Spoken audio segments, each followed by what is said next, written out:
বৃষ্টির অপেক্ষায় ছিল এতদিন, কিন্তু আকাশে মেঘ জমলেও বৃষ্টির দেখা মিলল না।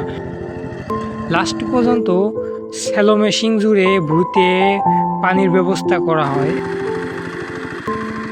এবং সে ভাবছিল আজকের ভিতরে আমার জমিটা প্রস্তুত করে ফেলতে হবে, কারণ আশপাশের জমির ফসল সবুজ হয়ে গেছে।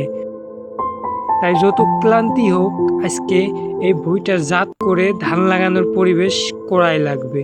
তাই সে ভুঁইটা যাতে পানিটা সমান্তরালে চারিদিকে থাকে, সব জায়গায় ছিটিয়ে যায়, এই জন্য সে ভুঁইটায় বাঁশই দিয়ে ভুঁইটা জাত করছে। এবং আশপাশে অন্য ফসল রয়েছে, কচু এবং ঝাল কাঁচামরিচ। এর মধ্যে প্রচুর রোদের দিকে তাকালে হচ্ছে না, কারণ ফসলের তেজ মারা হবে। সিজন শেষের দিকে ধান লাগানো, আশপাশে সবাই লাগিয়ে ফেলছে। এজন্য সে আজকে ভুঁইটা প্রস্তুত করে আজকে লাগিয়ে দিবে, এরকম প্রস্তুতি নিতে সকাল থেকে ব্যস্ত হয়ে পড়েছে।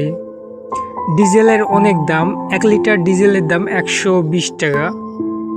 আর সারের কথা তো বলাই যাবে না, 1300 টাকা সার কিনতে হয় 1850 টাকা দরে। কৃষকের অবস্থা খুবই খারাপ, কিন্তু কিছু করার নেই। বেঁচে থাকতে হলে, দুমুঠো ভাত খেতে হলে এটা চালিয়ে যেতে